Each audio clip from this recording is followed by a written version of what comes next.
Hello guys, welcome to my vlog. Ang bidyong ito ay dulo to ng EDSA. Ito ay papunta na ng Pasay. Ay gagayad ko pala tong video na ito na para sa mga driver na hindi pa marunong, lalo na sa mga kasamahan kong tracking na delivery ng price gas na hindi pa alam ang dumaan ng Pasay.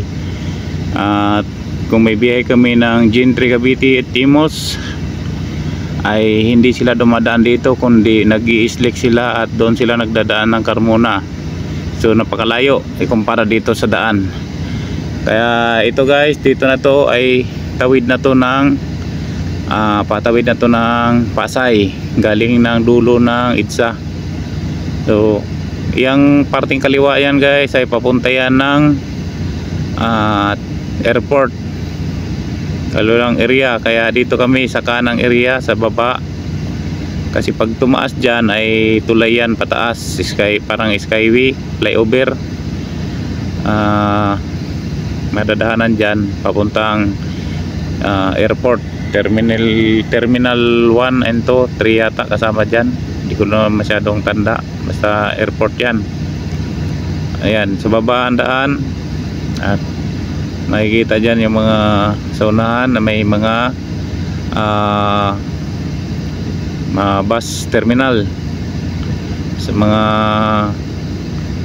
dyan din matatagpuan ng mga bus terminal biyaheng Bisaya, meron din dyan sa ilalim, pero hindi mahagip sa video guys dahil sa daan lang to para for tutorial sa mga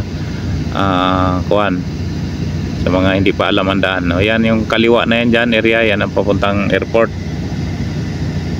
Sa baba kami, meron dyang mailalim, ay medyo ilalim kami dyan sa may mga daanan ng LRT.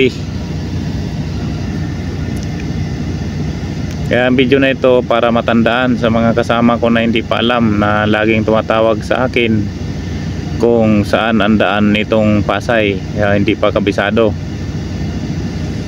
lalo na sa nights tracking at saka sa BTS tracking, balatukan tracking na kasama namin sa pagbibiyahe dito sa Price Gas LPG. Ayan, matatanda na dyan ang daan, dire-diretso lang. Ayan, yung itong area na ito ay nandito na banda ang mga terminal ng mga bus, yung tulay na inililiman namin. Ayan, ito pa lang pala yung tulay na yan. Ayan ang LRT na sa ibabaw. Dumadaan dyan ng train. Dito kami sa ilalim ng tulay. Ayan, dyan sa hiliran niya, yung crossing na yan, kaliwa or kanan, nandyan yung mga paradahan ng mga bus, sari-sari, pwedeng Cubao, pwedeng going to Manila, going to Quezon, Dagupan or lahat. Kaya tawid lang kami sa stoplight, diretso lang, at makikita dyan ang daan paliko ng Coastal Road or Cavitex. Mayroon dyang overpass na daanan ng papuntang pier. Ang palatandaan dyan guys ay sa mga hindi pa marunong, mayroon dadaanan dyan sa unahan na may tulay na daanan papuntang pier at may dumadaan ng mga truck din dyan. So maglinya tayo sa dalawang linya or first lane sa kaliwa, ang pangalawang lane, kaya pangalawang lane kami dito dahil liligo kami dyan sa tulay na galing ng pier. Yan, ang unang tulay ay hindi ang tulay na parang tawiran niya ng tao. Yung pangalawang tulay, ayan, pangalawang tulay, ayun na yung galing ng pier. So position tayo guys sa kaliwa o pangalawang linya sa kaliwa or unang linya, dahil minsan ang stoplight dyan ay guna, kagaya nyan gupa, yung pagliko ay stop na.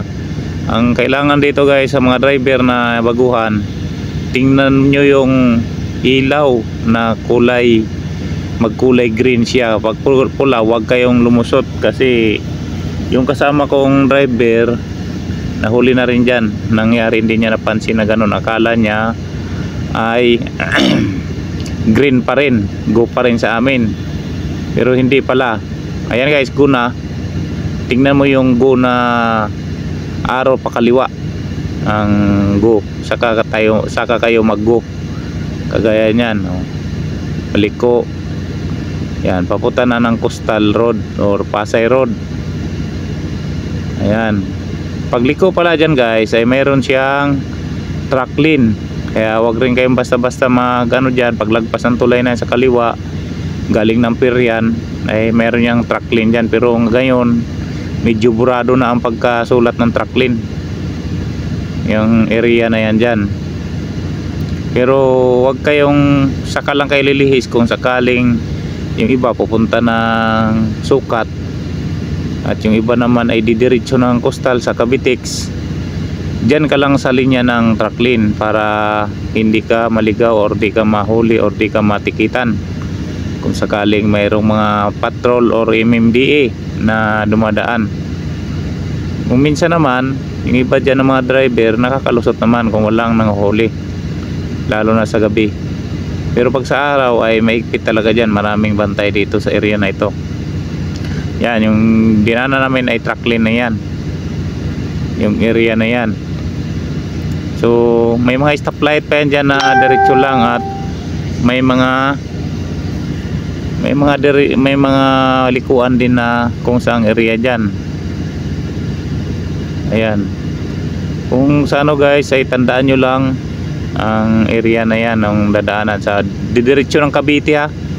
Kung didiretso kayo ng Cavite ay tandaan mo lang yan, yung container posibilidad na liliko yan ang papuntang Sukat kasi hindi siya nag track lane, paliko yan ang ano.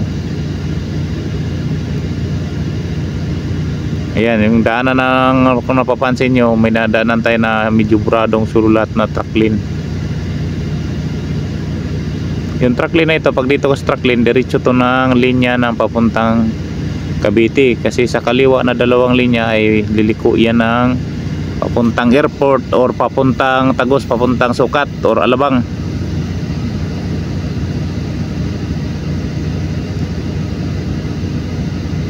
Ayan, oh, sa likod ng truck may nakasulat na truck ano yan, track lane. Medyo burado nga lang. O stop pang ano, stoplight. O pagka ano, kailangan kung nabungad kayo dyan ay huwag kayo maghabol-habol sa stoplight. Kung nakita nyo nang dila, mag-stop na kayo dahil mayroong nag-aabang din dyan ng mga nanguhuli. At sigurado kung wala kayong imoy, matitikitan kayo. Yan. Pero mas maganda talaga ingat sa pagmamaniho para malinis ang lisensya natin, walang huli, walang record.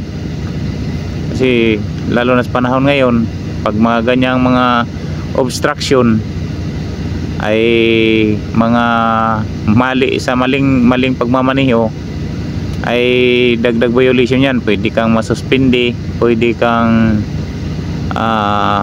mawarningan or magbabayad. Siyempre magbabayad ka ng multa ng ano, or pwede kang bawasan ng code. Halimbawa ang code mo ay 10 na, sa dami mo ng violation pwedeng bawasan yan, or pwedeng bawasan ng code, or pwedeng bawasan ng taon. Kung halimbawa 10 years ka, gawin na lang 5 years. Ganun na ngayon ang patakaran guys sa ating mga batas na panahon ni Duterte. Pero para sa akin maganda yon para mabawasan yung mga bad influence na mga driver, yung mga kaskasiro na hindi sumusunod sa rules. At dito pala guys, yan may timbangan pala dito. Yung area na yan dyan may timbangan. Para sa flammable hindi siya pinapara, pero pag ibang mga loose cargos na mga mabibigat na may diluna or yung mga dump truck ay pinapara sila. Ayan, may timbang na yun sa side ng kanan, timbang yan sila dyan. Sa kami, hindi kami pinapara dahil flammable kami. Ayan, o, dito na sinasabi ko na linya, baka magkamali kayo kung pagkabiti kayo, huwag kayong luminya sa kaliwa, sa dalawang linya sa kaliwa, dahil papunta yan ng airport or Pasay or airport or Sukat or Alabang. So ang punteriyahin namin dito guys, kaya papunta kami ng Imus.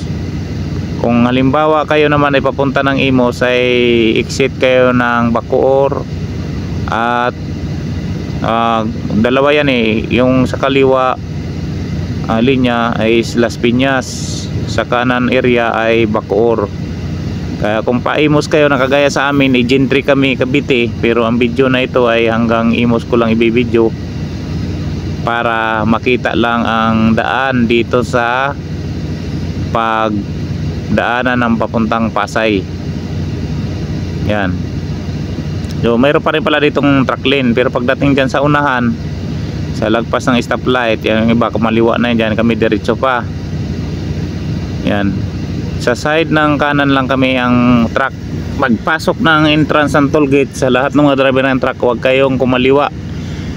Dahil pag sumut kayo dyan sa toll gate ng papasok ng kaliwa, ay siguradong huli kayo dyan. Dahil nahuli na rin yung kasama ko dyan. Dahil yung trainee pa itong driver ko ay alam ko nakadaan na kami at bigay ko na sa kanya ang instruction.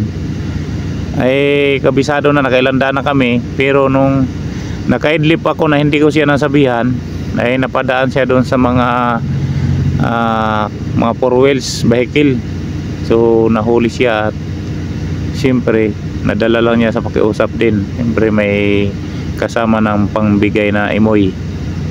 Alam naman mga driver tayo, hanggat pwede mapag-isapan ay magano at pag-isapan mo natin para di tayo matikitan, lalo na kung sa mga first timer.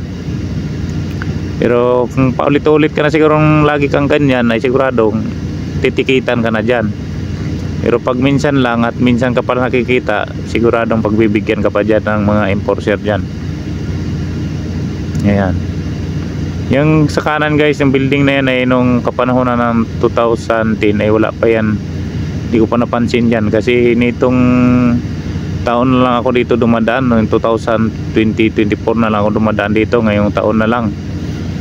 Matagal na ulit bago ako nagkadaan, kasi yung dating mga dumaan ako sa mga area na ito dito ay marami pang mga overpass na nadagdag sa panahon ni Pangulong Digong, yung mga ginagawa niyang extension ng LRT na papuntang Cavite na pangako ni Ninoy Aquino na ipagagawin niya. Ayan. Pero hindi nagawa, si Duterte pa rin ang gumawa sa panahon ni Duterte. Kaya di ba na kung naalala nyo, ang video na yon ay sinabi kong hindi nila magawa, sabi ni Ninoy, ay magpapaputol sila ng kamay ni Abaya, or magpapaputol sila ng kamay ni Abaya, or ano ba yun, pagpaputol ba yun, o magpapakamatay. Hindi ko matandaan yun. Basta ganun mga sinasabi nila, pero hindi natupad yun. Ninoy, mga pangako nila sa para butuhin lang sila sa mga eleksyon ba. Pero si Duterte nakapagpagawa dyan, diretso. So sa area na ito guys, yung driver ko na ito ay luminya sa side ng kaliwa, kaya sinasabihan ko dyan na luminya siya sa side ng kanan dahil posibilidad na madali siya dyan or mahuli. Dahil dito sa dalawang linya lang tayo dapat ang mga truck sa kanan. Pero kung gusto mong overtake dyan, kung siguraduhin nyo na walang patrol na nakasunod or walang mga nakitang nakaparking sa unahan na patrol, dahil siguradong may kalalagyan kayo dito sa area na ito. Ayan. So malapit na sa toll gate. Ang toll gate naman ay sa side lang ng mga truck, sa side ng kanan. Kagaya ng sinabi ko sa inyo kanina na bawal sa side ng kaliwa ang mga truck dahil hinuhuli, at saka ang purpose kasi nila dyan para makita nila kayo kung loaded kayo or empty.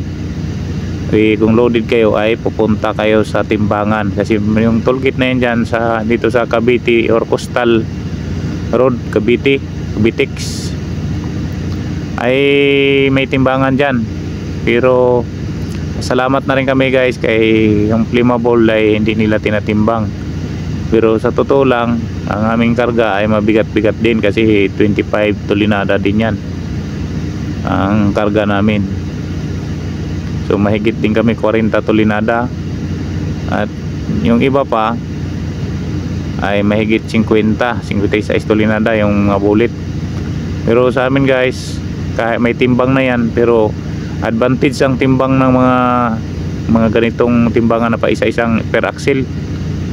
Yung mas mabigat sa kanila pag pininta nila ang kanilang mabigat minsan ng 2 tulinada hanggang 3 tulinada. Kaya kung 40 kagaya sa amin 40 ay bagsak pa rin to sa amin kung titimbangin. Mabuti na lang ay walang timbang dito ang flammable sa Cavitex or sa Coastal Tollgate. Kahit doon sa Pasay yung doon hindi rin kami tinitimbang. Kaya yun ang kagandahan sa flammable kasi maraming daan na hindi siya tinitimbang. Sa MCX lang kami guys ang tinitimbang ang mga flammable, kasama pati flammable yung MCX yung galing ng SLEX. So yan guys, ay yung mga truck na yan nakikita nyo, 2 lumapit na yan sa patrol kasi baka tumakas sila, habulin din yan ang timbang. Kaya mas magandang pupunta na sila dyan. At siyempre kung hindi sila mag-operate ng timbang ay bigyan na lang ng pang merinda para hindi na maraming chichi-borichi. Ayan guys, ito sila dyan, bigyan na lang ng para maayos din ang takbo, hindi na at saka magilaking pabor na lang yon sa mga kanila kay siyempre magkaroon din siya ng allowance at di rin tayo matikitan kasi konting bagay lang naman yan, bigyan nyo ng 150, pwede na yan. So yan, dito pala guys, di pasok na tayo sa expressway. Sa side naman kayo ng kanan na 2 linya sa kanan, dahil kami nga nasabi ko sa inyo ay Imos Cavite or Gentry kami, siyempre dadaan kami ng Imos. At ang daan na ito dyan ay may exit yan ng Las Piñas at Bacoor. So dadaan kami ng Bacoor, pero sa mga papuntang Las Piñas dyan din kayo dadaan. Kaya sinasabi ko sa inyo kanina, para hindi kayo maligaw, punta na pagdating sa tollgate position kagad kayo sa kanan para pag may makita nyo na exit o kung ilang kilometer, 500 meter ay nakalagay Las Piñas at Bacoor. So sa side ng kaliwang linya, sa nakapag-exit nyo dyan pag kanan ay mayroon nakalagay na kung halimbawa traffic ay wag na kayong, kung Bacoor kayo ay wag kayong luminya doon sa Las Piñas dahil huhulihin din kayo dyan. Kung halimbawa naman ay pa Las Piñas kayo at pumila kayo dito sa side ng kanan ng papuntang Bacoor ay siguradong huli din kayo kung pagdating doon sa didi ng Paliko or crossing na ng Las Piñas or Bacoor ay doon na kayo lumipat ng lane. Ay naranasan na rin namin dyan na mahuli, pero hindi naman nakulong, kumbaga nadala lang sa pakiusap. Ayan, may warning sign na dyan na may signboard na Bacoor at Las Piñas exit, yung area na yan dyan. At yan, yung kulay green na yan, ayan, ganun din ang sign dyan. Ayan na, ito na sa kanang bahagi ng area, 2 linya yan. Pagdating dyan sa kurbada ay may nakalagay na Las Piñas lane. Ito na sinasabi ko sa inyo na pag Las Piñas lane, pag Bacoor kayo, kung halimbawa traffic ay huwag nyo nang daanan dahil okay lang kung ganito na hindi traffic, kung gamitin yung overtake yan sa kurbada. Las Piñas lane only. So, bali pagdating sa dulo dyan ay 2 lang yan, 2 dyan sa bandang gitna ay 2 alanganin sa trail lane, kaya hindi ka rin basta maka-overtake dyan. Totally parang pinagkasya lang yung mga 3 lane, pero mga katamtaman talaga yun, 2 lane lang. Kasi pag truck hindi na kasya, maliliit ang linya. No, hindi ka basta maka-overtake kung kuan. Sa pagbaba dyan sa tulay, itong tulay na ito, may siyempre sa kaliwa ay Las Piñas. So kami papunta kami ng Gentry, siyempre dadaan kami dyan sa Bacoor. So sa Bacoor pala dyan, may palatandaan dyan. Kung sakaling papunta kayo ng Kawit or Bacoor, mayroon din dyan daanan.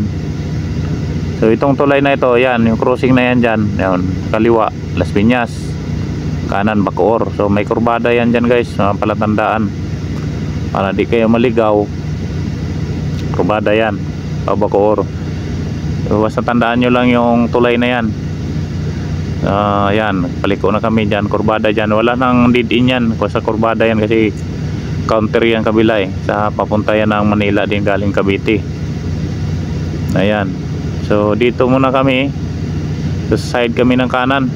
Sinabihan ko yung aking partner driver na sa side ng kanan para dire-diretso kami, or ano, may makikita pala dyan guys na stoplight, na may crossing na stoplight. Kung kagaya kayo sa mga biyahe ko papuntang Imus or Gentry, wag muna kayong kumanan dyan, diretso lang kayo. Kurbadang bahagya yan, at sa diretso lang muna tayo dadaan kung papunta kayo ng Imus. At kung papabacoor naman kayo dyan, kung may area kayo dyan, pwede na ka rin kayo dumaan dyan, kasi ang video ko na ito para sa papunta lang ng Imus, kasi yung mga kasama ko nga ay hindi alam pang daanan dito. So binidyo ko talaga to, sinadya ko to para matutunan nila. Yan, may kanan dyan, pero diretso lang kami. Pagtawid mo dyan sa stoplight guys, yan, kakanan naman kami, stoplight dyan kakanan. Yung stoplight na yun dyan, kahit red ang light, priority pa rin ang right turn, pero mag-ingat lang sa dadaanan, kasi siyempre baka may biglang tumawid na red ang light, ay kailangan mong ano. Pero sa amin kasi guys, ang nagkataon na green, so diretso lang kami. Pero kahit red dyan, pwede yan, kumana kami, kasi yung diretso na yun guys ay papunta yan ng Paliparan. Dito kami ay diretso naman to ng Imus. Yan, sa unahan na ito guys ay may stoplight dyan na huwag kayong luminya sa kanan. Yung area, may stoplight dyan na papuntang Kawit, Cavite, o yung ECM Bacoor dyan na paliko, ay pag stop at dyan kayo napinding sa kanan, ay siguradong sisitahin din kayo dyan. Kaya dapat pumosisyon kayo sa gitnang linya or sa kaliwang linya, para priority rin kasi dyan ang liko ng kanan no naman ang area.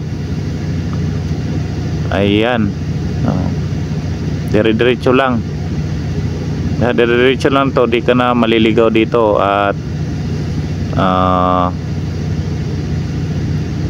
sa mga biyaheng Imus na galing Pasay na hindi pa alam, ayan na nga, dire-diretso lang to. So galing doon sa may road ng Coastal, Las Piñas, liko, dalawang stop, tandaan nyo, dalawang stoplight lang. Pangalawang stoplight saka kayo kakanan.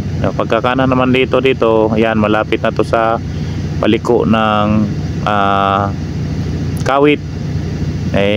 Pagka posisyon nyo dyan malapit sa stoplight, dapat nasa kaliwang bahagi kayo ng linya or gitna, kasi 3 linya yan.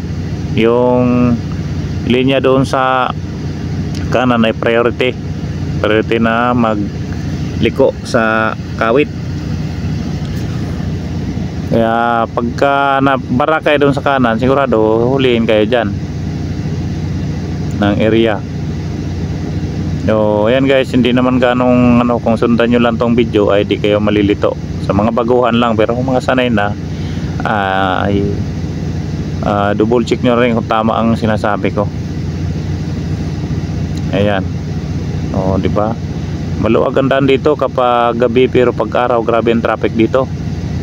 Kaya sa araw, sa tracking, hindi ako dumadaan dito. Pag galing ako ng Gentry, Cavite, mag MCX na lang ako, slick kung papunta ng Manila. Kasi kung dadaan ka pa dito, grabing traffic dito sa araw, gabi, madaling araw. Kaya daan namin nito guys ay alas 3 na kami ng madaling araw nito dumaan. Medyo marami-rami na rin sasakyan, pero pag ating gabi kakaunti na sasakyan dito. Pag madaling araw medyo marami na naman ang dumadaan. Ayan, yung may signboard na dyan, yan kanan, ang area na yan ay nandyan na yung SM Bacoor, Kawit, papuntang Kawit. So dyan, dumiretso kami dahil papunta kami ng Imos. Yan yung SM na yan ng Bacoor.